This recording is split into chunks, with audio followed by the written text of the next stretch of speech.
All right, welcome back, everybody, to the KC Sports Report. I'm your host, Michael Darcy, and today I have the pleasure of being joined by Joshua Brisco.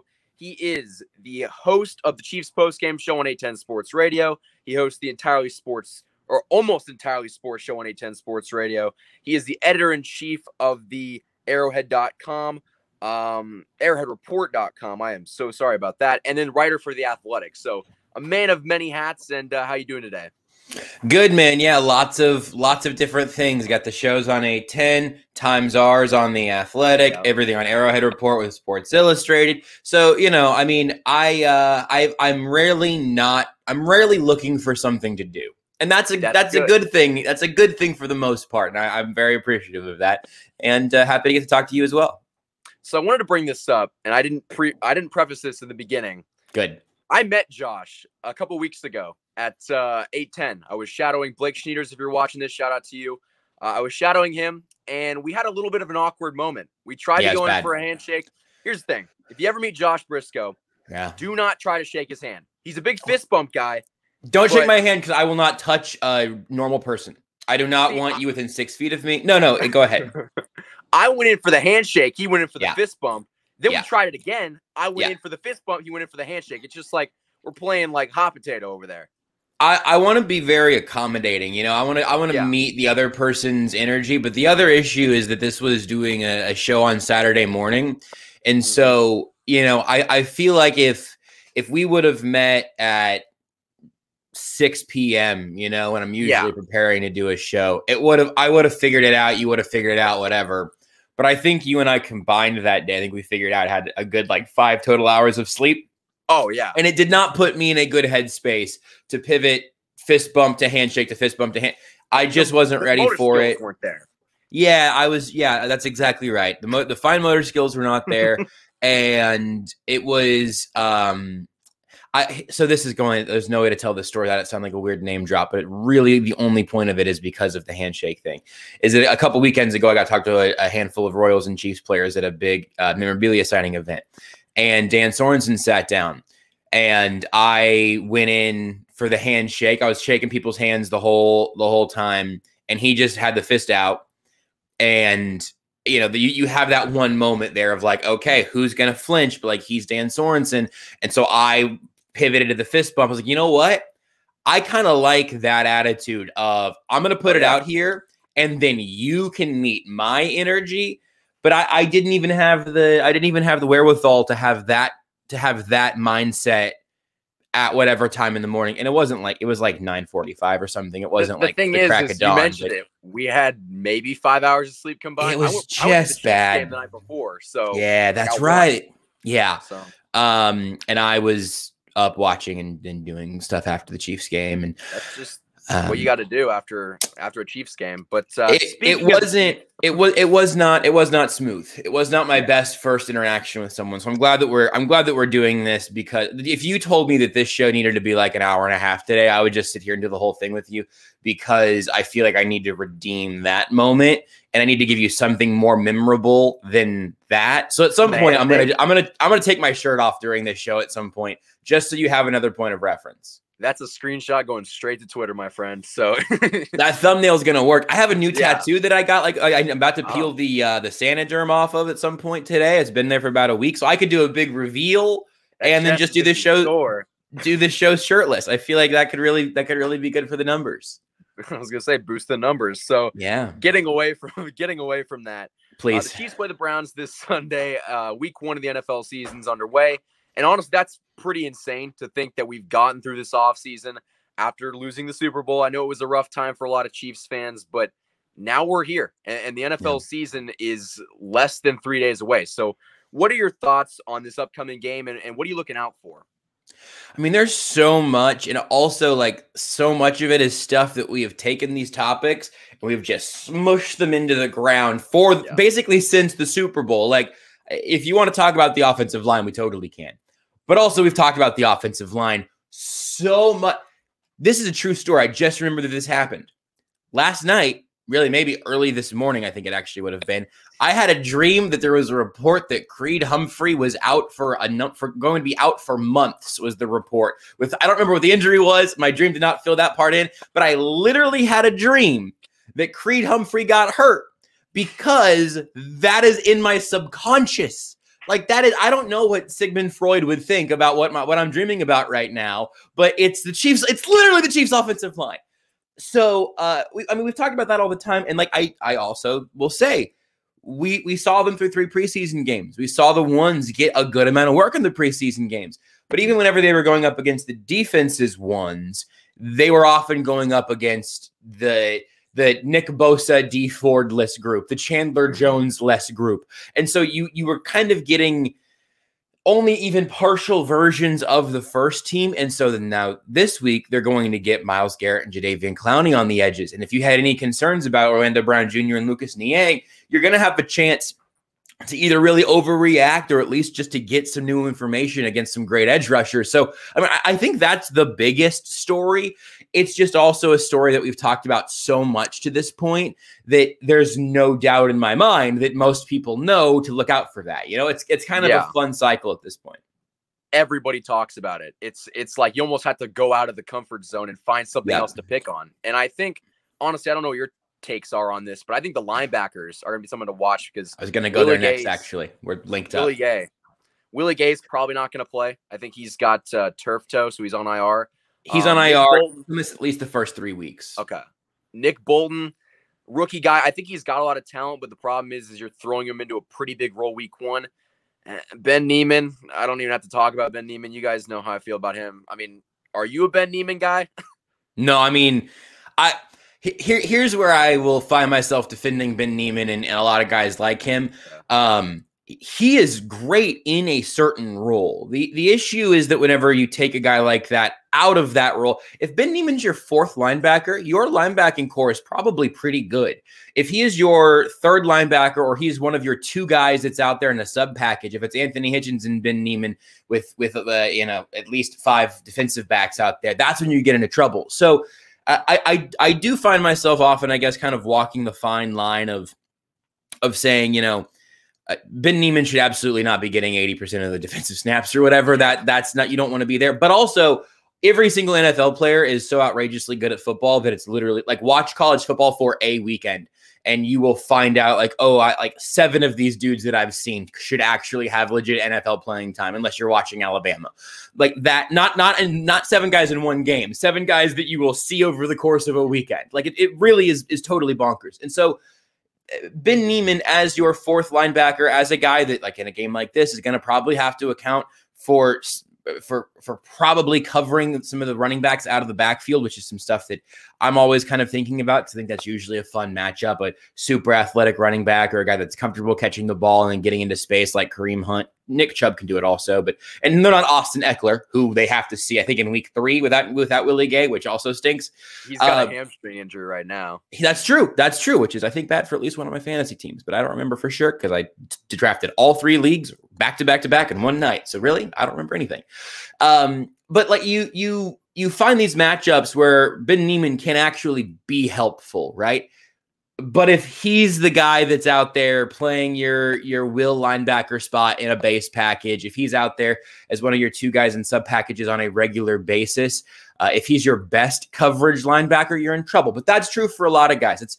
I think that can be true for Dan Sorensen. Has great roles, can be a fan favorite, but he shouldn't be the single high safety if Juan Thornhill, if his knee works, So that's and I expect we're going to probably find out about Tyrann Mathieu here in about shortly after we're done recording, I think. Yeah.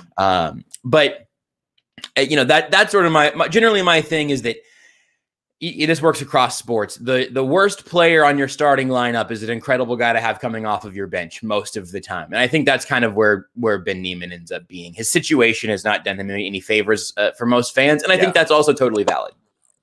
So we talked about the linebackers, and Anthony Hitchens is a guy too that I think is going to have a pretty good game.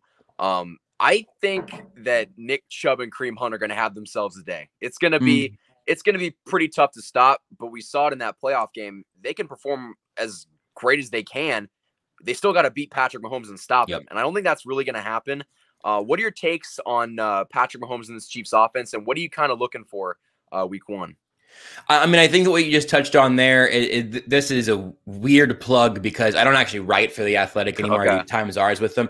So, but like there was the story that I wrote before the Chiefs Titans AFC Championship game that I think about all the time, that I try to point people back to. If you got your athletic subscription still rolling out there, you can Google it up. Wasn't it like why the Chiefs, or I have a weird feeling the Chiefs are going to win the Super Bowl? That ended up coming up that was the next one, actually. So good call. I forgot about that story. But before Chiefs Titans, the hook was something like, it doesn't matter how good Derrick Henry is, the Titans can't beat the Chiefs that way. The idea of, control the clock and have these long drives and all that stuff, these are all just things. Establish the run. These are all these terms that people hear, and you can assign meaning to really easily because they sound meaningful. They sound hefty. They sound like a real strategy, but they're not. They're all these absolute, just like ghosts just blowing through the sky. They're just clouds blowing away. You can have drives as long as you want, but if they end in field goals or no points at all, then Patrick Mahomes gets the ball back. That's how football works. The only way, the way that you can tilt the scales, you can do a little bit by having longer drives and limiting the total number of possessions, because then you have a little more randomness. You would rather give the Chiefs 8 possessions than 12, but the truth is the variance there is remarkably small. It's usually the difference between 9 and 11 or something, or sometimes it's 10 and 11. Very hard to do that. But the idea that if you get turnovers or convert some onside kicks, then now you're getting extra possessions that the Chiefs aren't automatically getting right back or didn't have just before. That's meaningful. Teams don't play that way, though. So you're right. They can run the ball as much as they want, but you have to keep pace with the Chiefs offense. And, even with questions we have about some of the pass catchers, is Mecole Hardman going to step up? Who's the next receiver? Is it going to be Byron Pringle or Demarcus Robinson or Reese Fountain? Or I'm sure I've skipped over someone that I shouldn't have. But really the answer is Robinson. Yeah, any of those guys really, you have that sort of mix of guys that could be. I get Marcus Kemp was I think the other one. You can have those guys kind of fighting for wide receiver 3. You want to see what Hardman does from the 2, and but really this is a team that may have the best receiving duo in the sport because they have Travis Kelce and Tyreek Hill. Mm-hmm. We overlook that on some level, I think, because it's more fun to wonder about what Mecole Hardman's going to be.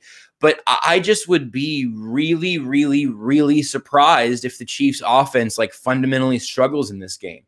They've had some slow starts here and there. And if Myles Garrett or Jadeveon Clowney gets the best of Lucas Niang a couple times, okay. But we've seen Patrick Mahomes. I mean, you can go back to the Super Bowl with a turf toe and an absolutely decrepit offensive line and an abysmal performance from his pass catchers. And Patrick Mahomes still played an incredible game of football that day, which kind of gets lost in the shuffle. And I'm just not that. Obviously, I think that the way that the Chiefs offense gets to just being a fully operational Death Star is by having an offensive line that doesn't force Mahomes to do all of that on his own. But if he has to escape pressure, he's as good at that as anybody in the sport, honestly. And so I just think that they're going to put up 30, and I don't necessarily think the Browns are going to be able to keep up that pace, or if they do, it's going to take a remarkable performance from them to do that. See, I think the Browns are going to be a really good team this year, but I don't think they're going to have it right away. I think the Chiefs have started off so quickly in the past, in the Mahomes era, really. Even going back to Alex Smith, they always start off quick. And I don't think the Browns are going to have that right away. So I think that that's something that the Chiefs are going to have in their advantage, that the Browns are still kind of getting used to stuff on defense. And I know people are saying that it's going to be pretty good, but we got to see it first. So yeah. I'm going to be looking for that and how Mahomes kind of exploits that secondary, because that's really where the big matchups are. But you were going back to the Chiefs need to, or if they run the ball, they can get the Chiefs off the field and Patrick Mahomes is on the sideline. Yeah, keep Mahomes off the field. I love that. Every team should do that. He can score in under a minute. Mm-hmm. If he needs to score, he's going to score. It doesn't make sense. And there's also not a defense that you can play that will literally keep Patrick Mahomes on the sideline. The rules say he's allowed to play. The rules of football say that Patrick Mahomes is allowed to come back off the sideline. It doesn't matter if he stands there for 8 minutes. If he stands there for 8 minutes and you score a field goal, then he gets the ball back. You can't just be the coach. that I can't remember where he went in college. He was the high school coach that made some headlines, and he got a sort of smaller time college job recently. He never punts, and they onside kick like every time. Oh, And I know. Yeah, I don't know who his I'm going to be able to. but... I'm going to be able to find it here in a second, I think, because we talked about this on the radio a couple days ago. But like, the game might be 84-62 if you can't pick up a couple onside kicks. But if your plan is to keep Patrick Mahomes from playing football, that's the only actual way that you can do it. Having him on the sidelines for 4 minutes, for 8 minutes, for 15 minutes, it doesn't matter. Here's the question you should ask. How many points per possession are you averaging? And would you rather score in 5 minutes and score a touchdown, or would you rather have the ball for 8 minutes and kick a field goal? And if anybody tells you the latter, you just need to stop listening to what they're talking about. Like, I don't even derive any great pleasure from being like, these people are all idiots, because, you know, you will lose some good people when you over exaggerate. But honestly, there is not an argument to be made for, I would rather have an 8 minute, unless you're talking about the end of a game, right? Like if the game situation at the end of the game, you're down 2 with 8 minutes and 1 second left on the clock, then yes, I'll take the field goal and an 8 minute drive. Okay, you got me. Checkmate. But in a neutral situation, if anyone says, I would rather against the Chiefs have a 10-minute drive and a field goal than a one play bomb touchdown, I just don't know how you can take what that person says seriously. I think it's totally devoid of logic. It's also why their teams aren't winning Super Bowls. I'm just saying. Also, right. And you even mentioned, you mentioned the Browns. I also think they're a really good football team. The Browns and the Bills, and there's a handful of teams like, oh man, that's a good football team. But none of them have Patrick Mahomes playing quarterback, which is not like a homerific thing. Because I was saying that about Tom Brady and Aaron Rodgers since I popped out of the womb, basically, because Tom Brady's been playing football that long. Like, if you have elite quarterback play, not only does it cover up some of your own deficiencies, it also makes you like impossible to beat straight up. You have to have something wild happen. And I don't think it makes any sense. I don't get it either. So going over to the predictions, I know you made some predictions on the radio, but what are you looking for this game? Because, you know, I can see it being a high-scoring game, but I can also see it being a defensive game because the offenses aren't quite there yet, but I feel like that'd be more on the Browns' behalf than ours. I'm looking like 35-28 Chiefs probably. I like that range. I actually have to come up with the final score for a video I have to shoot for 8:10 here as soon as we're done. So I'm glad that we're doing this exercise. I've got 34 in my head for the Chiefs, and I think that it's also, I guess I'll probably wait to see if Tyrann Mathieu gets activated today, because that definitely moves the needle some. But assuming that he does play, because he was fully vaccinated, and you only need, you know, if you're vaccinated, you have to sit out 5 days, have 2 negative tests 24 hours apart and all that.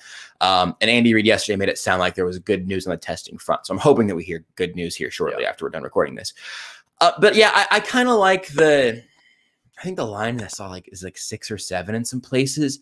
And I could see this being a 34-24 little 10-point game that feels about like a 10-point game for the most part, where, you know, if there was a big mistake somewhere from the Chiefs that, you know, maybe you go, oh boy, if they slip up, the Browns have a chance, and then the defense makes a stop of their own. Maybe I need to go down a little bit, go 31-24, which still covers the spread and still is kind of where I'm leading.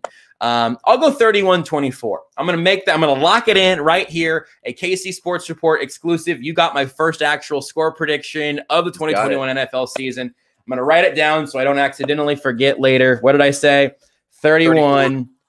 No. Weren't you at, well, I guess it was 31. I shaved off 3. I shaved off a field goal. Okay. I'm going 31-24 KC Sports Report exclusive. That is my prediction.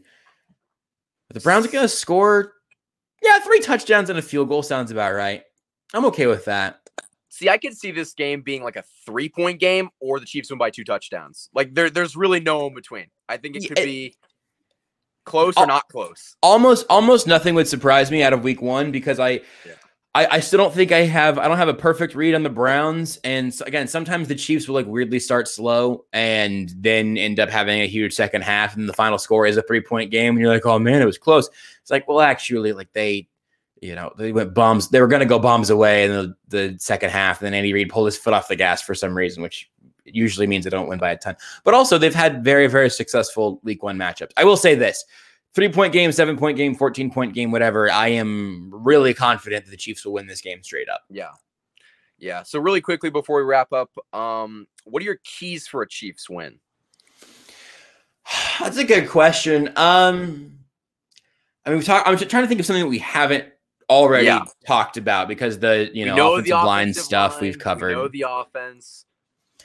I'll say that pressuring Baker Mayfield and specifically getting a chance to see Chris Jones do all this in a regular season game for the first time, where he does spend some time at defensive tackle, but then also spends a lot of time at the edge. I think that's going to be huge. I'm going to go double defense, actually. So I think pressuring Baker and then keeping an eye on Chris Jones is going to be super interesting. Everyone's pretty much just sort of accepted that anything that Frank Clark does above average would be like a nice, pleasant surprise, which is, I think, damning really with faint praise. Yeah, it kind of is, but that just is what it is at this point. But then also you have the entire secondary with a pretty good test here. I'm very interested to see what happens if Mike Hughes ends up on Odell Beckham. He looked good in training camp. He looked good in the preseason. Spags does a really good job protecting his corners. This is something I'm stealing from Craig Stout of KC Sports Network when I talked to him a while back. But like Spags basically just gets his corners on the outside often to just protect the edges, protect the outside, because the middle of the field ends up belonging to all of those safeties. He's got a great slot cover corner right now in L'Jarius Sneed. So I think it's going to be a very good test for the defense, in addition to all the stuff about the offensive line we've already talked about. And I'm very, very intrigued to see exactly how this defense looks against a good test. Here's my last thing, is that I like this game as a week 1 game a lot, because if this was a game against the Raiders or the Broncos or the Eagles or whatever, it would be it's like preseason game 3.5, you know, like it'd be like, well, okay, I mean, they're going to win this game. What can we learn? At least we'll get a full game of Mahomes, whatever. But if this was the Bills or Ravens in week 1, we obviously are going to see the Ravens in week 2. And so that'll be interesting. But if this is Bills or Ravens in week 1, I think there's kind of a nervousness of like, oh man, like this could, what if they lose? You know, what if they lose this game? And I don't feel that sort of nervousness about the Browns, but I do think they're obviously good enough to be a good barometer for what the Chiefs are and can be. And I think that creates a really nice week 1 matchup. I mean, we have a pretty tough first 4 games, first 5 games, really. We have the Browns, we have the Ravens on the road, we have the Chargers on the road. We also have, I guess we have the Eagles week 4. The Eagles pop in there, and then it's the Bills. Yeah. So it's going to be interesting, but I think the Chiefs are probably going to start off on fire like they usually do. So, Josh, it has been a pleasure to get you on the show. Where can people find you? The easiest possible thing is to follow me on Twitter at JB Brisco or across any socials, but Twitter's the real one at this point. That's where most of the fun happens. And then if you want mostly Chiefs talk, but occasionally some other stuff, Almost Entirely Sports on Sports Radio 810 WHB. Also, wherever you get your podcasts, you can just subscribe to Almost Entirely Sports. Search it wherever. Or if you type AES.show into your URL bar, it'll take you to all the different places you can get the show. We said it'll be a weird time to start listening, but it might be fun. Last night was the last Almost Entirely Sports with the only person that has ever full-time produced the show, with Beards McFly, moving on up at 8/8/10. So it's a weird show. It is not a Chiefs-Browns preview show. It is mostly a Goodbye Beard show, but it was a lot of fun. Almost Entirely Sports, wherever you get your podcast. If you want some of, in my opinion, the best Chiefs talk in Kansas City, Times Ours is also available wherever you get your podcasts. That is with The Athletic. It's myself, Seth Kaiser, and Nate Taylor. A truly excellent show, in my humblest of opinions, with only a third of that credit going to me, maybe 34%, you know, because I get 34, they can each get 33. And then you can read arrowheadreport.com, a part of the Sports Illustrated Fan Nation Network, si.com/NFL/Chiefs, or just go to arrowheadreport.com. We've got all sorts of Chiefs stuff there all the time. Game days are going to be huge there. So if you're looking for a place to read, we got a great staff, great game day coverage, breaking news, all that stuff at arrowheadreport.com as well. I think that's everything. Well, I appreciate it. So, guys, go do that. Go follow him on all the social medias, and we'll see you guys next time.